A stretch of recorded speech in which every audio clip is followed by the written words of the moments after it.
Republicans kick off their state convention in San Diego with the primary just weeks away. We'll talk with one of the candidates hoping to be California's next Republican governor. I've always voted for Duncan Hunter, always. And so far, he really hasn't reached out to anyone except that has his exact viewpoint. In the fight for the 50th, can anyone unseat Congressman Duncan Hunter? Hear from the voters on what's driving their decision. And a local supermarket is hit with a federal lawsuit over language. How this Albertson store is accused of creating a hostile workplace for its Spanish-speaking workers. KPBS Evening Edition starts right now.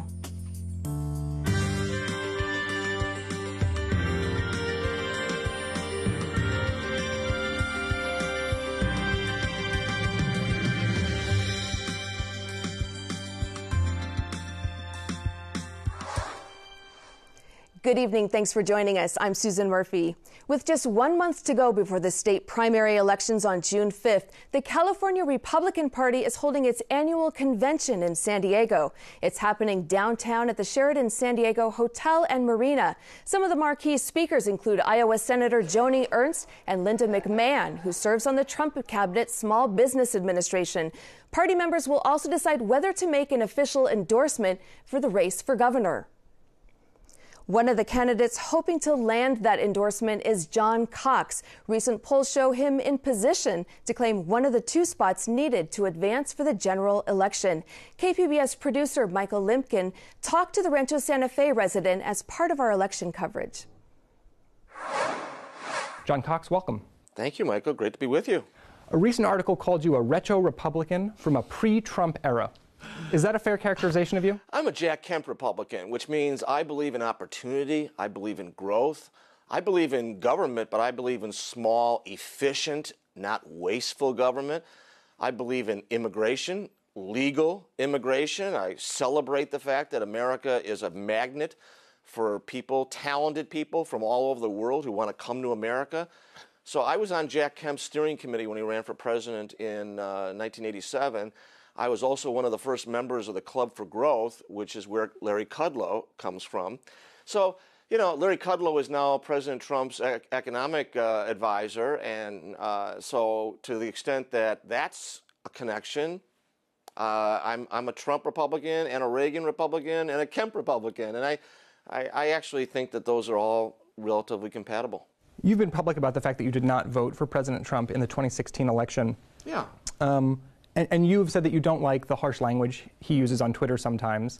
What would you say then to the many Republicans in California who did vote for him and like the way he attacks his opponents? Well, I think the issue is that if you don't like someone's personality, or it's not your personality, it's different, and certainly his personal life isn't my personal life, and but we elected a president to sign legislation and to argue for legislation. So to the extent I love the president in terms of his tax cut, which I think was needed to make corporations here competitive with the rest of the world.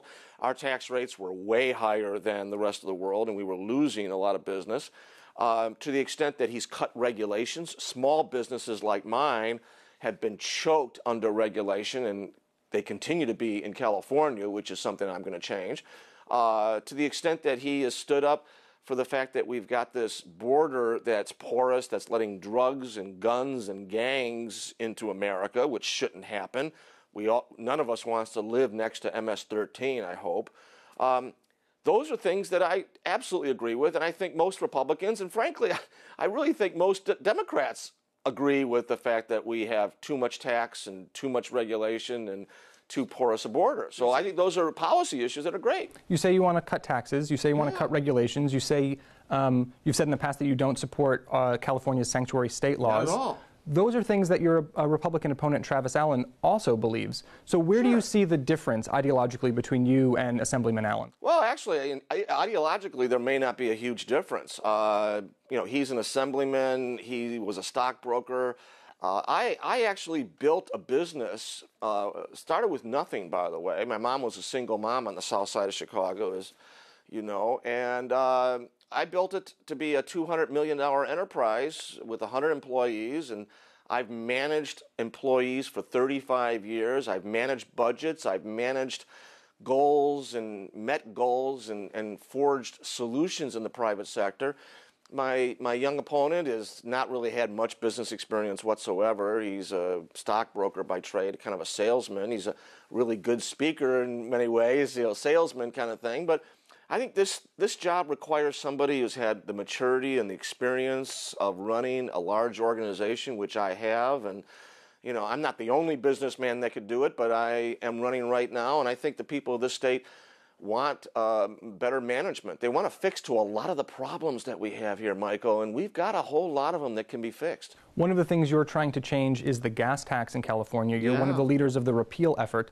If you are successful in November, how would you then pay for infrastructure improvements to California's roads without that tax revenue? By using the money efficiently, Michael. I mean, California is a waste machine. I mean, we spend $4 for every dollar Texas spends on a mile of road. Think about that. 4 times what another state is spending. And if you've ever been to Texas, you see those roads are great. Ours are full of potholes. So we're spending multiples of what Texas is spending on roads, and the roads are lousy here. That's mismanagement. And let me tell you, there's a lot of businesses that are mismanaged, but the management gets replaced ultimately. And that's what we have to do in California. We've got bad management. They're mismanaging the roads. They're mismanaging the schools. They're mismanaging the water supply. They're mismanaging the forests. You almost can't name a aspect of life in California that's being managed properly. The housing situation is a crisis, and it's being mismanaged. So I think the people of this state love living here. They just can't stand the management. That way we need to just change it. I've been speaking with Republican John Cox, running for governor. Mr. Cox, thank you so much. Thank you, Michael. At the national level, just one local Republican is running for re-election. It's a crowded battlefield for congressional seat occupied by Duncan Hunter. As Jade Hindman reports, for voters, the struggle is between preserving history and pushing progress. This is Julian, the apple of the 50th District's eye. Nestled in apple orchards and old gold mines, this slice of small-town America is what the slow and easy lifestyle has preserved. As I walk down the 2 lanes of Main Street, I find Teak Nichols, who grew up in Julian, moved away, untouched property, and has now come back home. I think that people that come to Julian, that live in Julian, appreciate the natural beauty. They appreciate being in a less crowded area. A lot of people will have come from San Diego or other cities, and they're looking for something a little bit quieter. And according to Nichols, looking for a congressional representative who will keep things that way. You know, someone who won't upset the apple cart. That's how Carla Hindy feels, too. I sat to get her perspective over lunch on the porch. I've always voted for Duncan Hunter, always. For her, that vote has always been about protecting the generational wealth that was given to her family a century ago. We own 10 acres of a homestead that was homesteaded in 1918 on Boulder Creek Road. It's a 80-acre homestead, and we pay taxes on 10 acres. It's divided between the grandkids. And a criminal investigation into Hunter's campaign spending won't change her vote, even though there are 2 other Republicans, Seamus Syed and Bill Wells, running for election also. You know, we don't know his full story. And the same is true for Gail Edwards. She's in town from Ramona, first time staying overnight, with her husband enjoying the Victorian charm of the former Robinson Hotel, opened by freed slaves back in 1897. You know what? I've always voted for him. I've voted for him every chance, and his father. We've been in this district for decades, I would say. She says she votes tradition because of one issue she's passionate about. For the most part, he stands for what I stand for. Obviously, I don't agree 100% with every politician out there. But there are things that he stands for that I stand for. Most specifically, he stands on the side of life. She also agrees with Hunter's stance on immigration. I saw this one thing on Facebook, and it was, USA, and it to California and pushed it out because they want to do sanctuary. I'm out of California if they do that. I'm not in favor of sanctuary cities.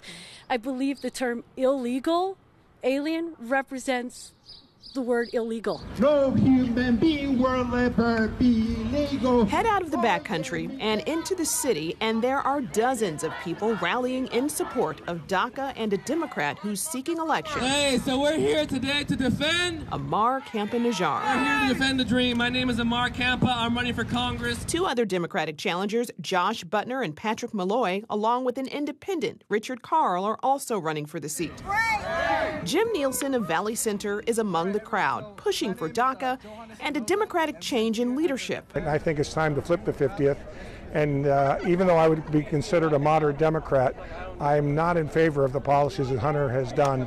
And I'm hoping that through Amar's leadership, we can flip the 50th and make it a Democrat so that it can help more of the people. He's standing with millennial dreamers on a college campus who want to live, study, and work in America. I'm here to bring people together. A desire he feels has been ignored by current leadership. Duncan Hunter is our representative, and so far he really hasn't reached out to anyone except that has his exact viewpoint. So for the first time in American history, we're going to audit the services. But term after term, voters of the 50th have shared Hunter's viewpoint by sending him back to Washington. So why not have a combatant command for space? However, even long-term supporters like Edwards admit there's been a growing undercurrent. We have a large population that doesn't necessarily want to progress and grow. They want to stay small. They want to stay comfortable in their old school, old country feel.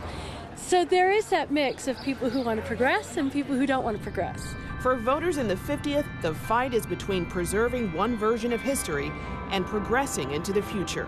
Jade Hindman, KPBS News. Our media partner iNewsSource is following the money this election season. Earlier, I talked with iNewsSource reporter Jill Castellano about the latest cash reports in the 50th District and other local races. And Jill, the District 4 Supervisor's race is one of the most competitive races in San Diego County. So tell us, who are the leading candidates and how much money have they raised? So this is a really interesting race because the top two candidates are two people who faced off before in the mayor's race years ago, Bonnie Dumanis and Nathan Fletcher, and now they're competing again in the District Supervisor's race. Fletcher has raised $139,000 since January, and Dumanis has raised $84,000. So they're definitely the top two leading candidates right now. In California's 49th Congressional District, which covers San Diego County coast from Del Mar to Dana Point, there are 16 candidates looking to replace Republican Darrell Issa. So he decided not to seek re-election. Tell us, who are the big fundraisers? So the top two fundraisers are both Democrats, which is interesting, but they've given themselves a lot of money, over $1 million.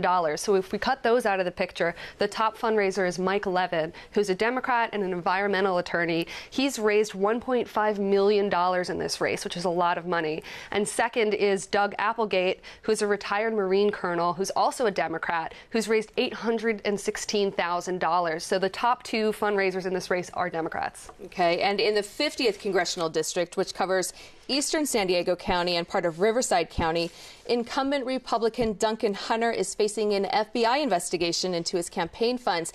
Has this affected his fundraising? I think it has affected his fundraising because he's raised about $670,000, which is, it sounds good, but it's not that great considering that he's spent $1 million.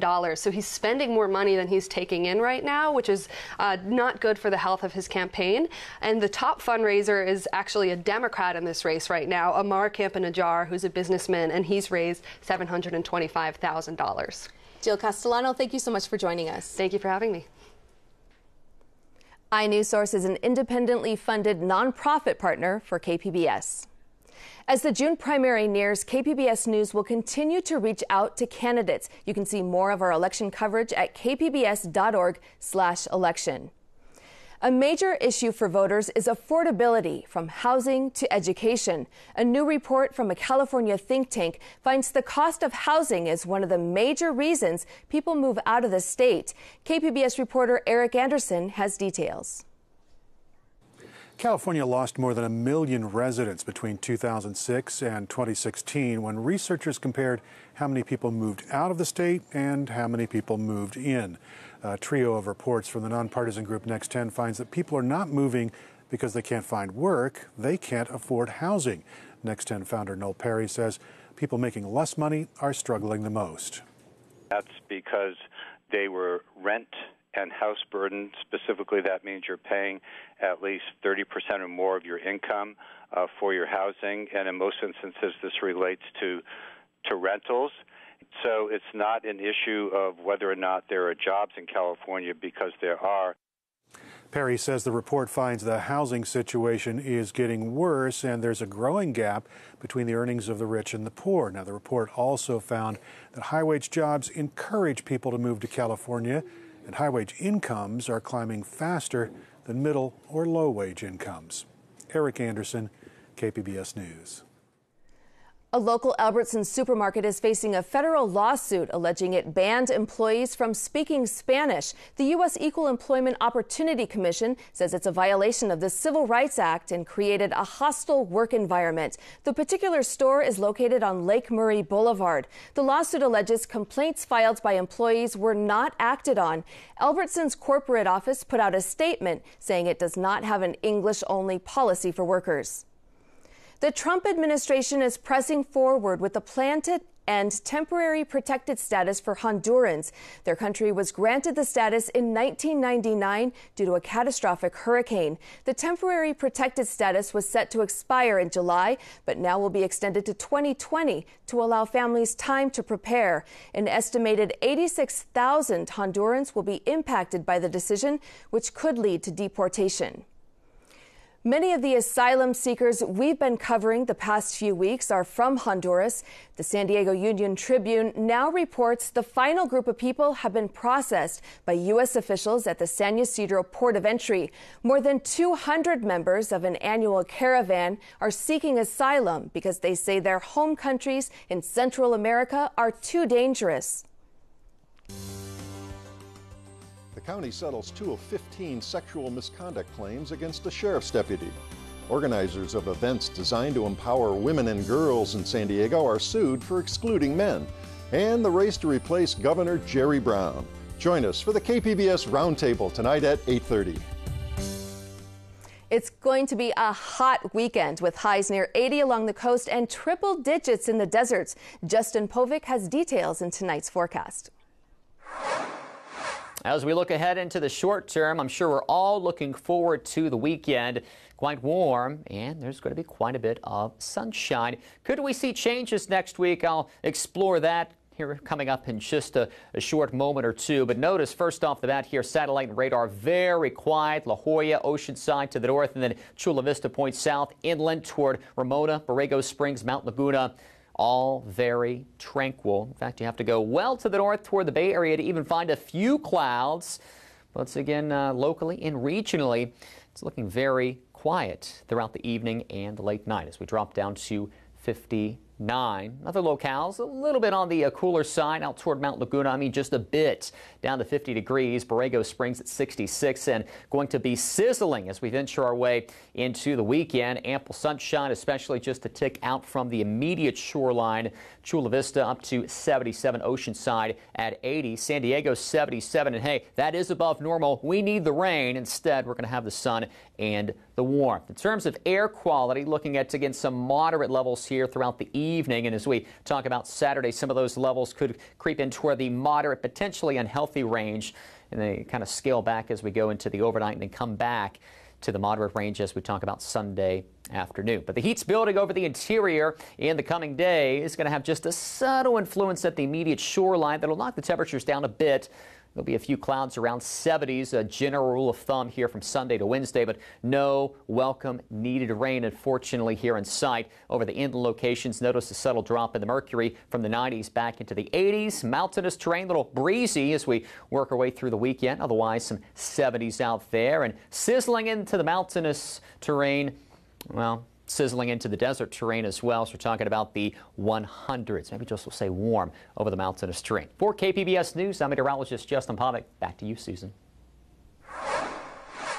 People who live near Mount Kilauea on Hawaii's Big Island have evacuated and are hoping their homes aren't destroyed by lava. The eruption started yesterday. At one point, volcanic vents cracked through 2 streets, sending rock flying into the air. Scientists say it's unclear how long the eruption will last, but the activity has caused several strong earthquakes, including a magnitude 6.9 this afternoon. Local officials say no major damage has been reported. Lessons from last year's wildfires are being applied to a bill that would improve the state's emergency alert system. Lawmakers are trying to pass a bill that calls for new statewide standards for natural or man-made disasters. It would establish a red alert system to better coordinate and issue alerts. So what we're really looking for here is to make sure that our constituents, the people that live in any area in the state of California, frankly, if there's a natural disaster, everybody that lives there and also is a tourist should be able to be notified.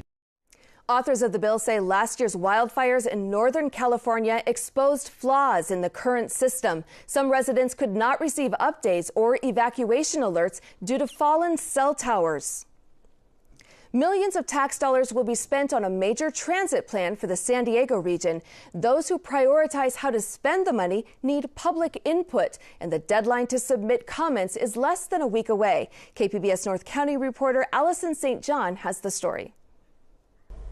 The agency responsible for spending billions of dollars on transportation improvements in San Diego County is preparing to make key decisions on the next phase of its regional plan, and it's looking for public input.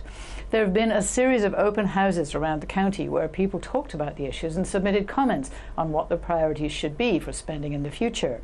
The San Diego Association of Governments, or SANDAG, estimates the population will grow from 3.3 to 4 million people by 2050.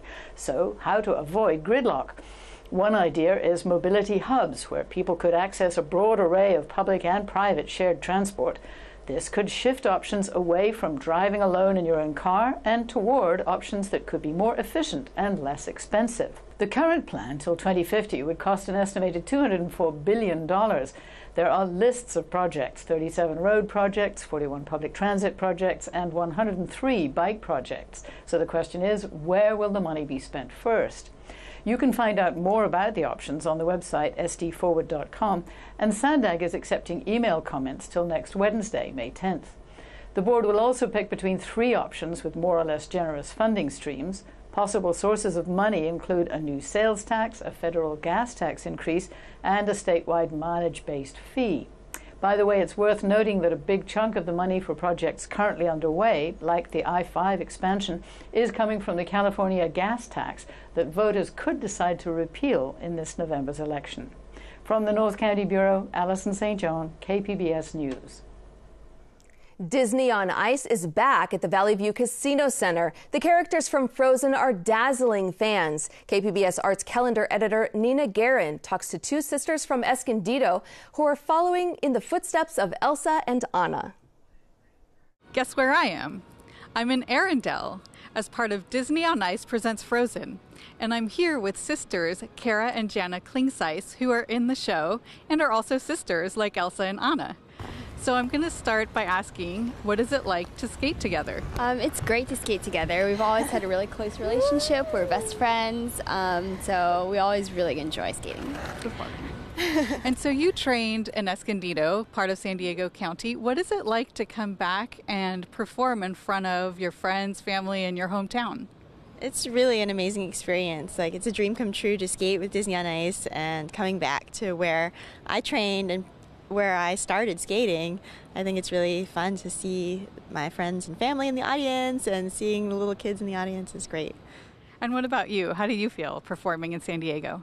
I feel similarly. I really enjoy it. It's great to have friends and family come, support you, cheer you on, and just really special.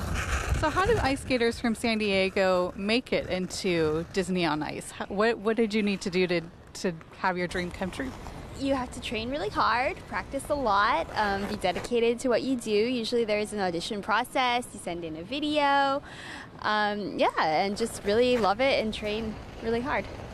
And you were doing this before your sister, is that correct? Yes, I was. I was on tour for about 3 or 4 years before Kara started, and I told her how much I loved it and how it was such a great experience, and I think that kind of made her want to come and join me. So now we get to do it together, and it's great.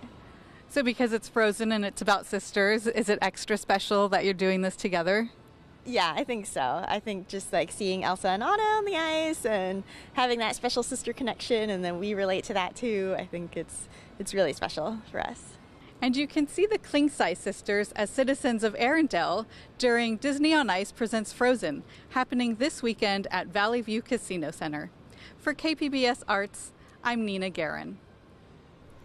May the 4th might bring Star Wars to mind, but this weekend at the movies is all about a werewolf story. Here's KPBS Arts and Culture reporter Beth Accomando with a review of Wildling.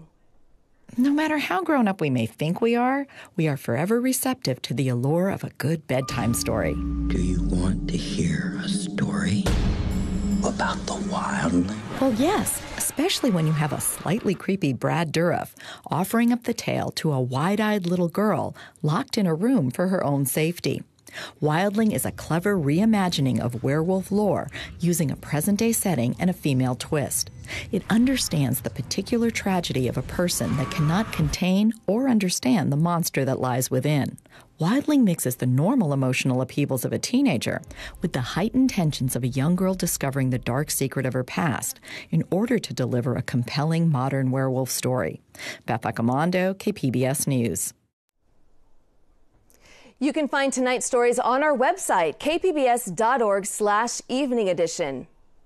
Thank you for joining us. Have a great evening.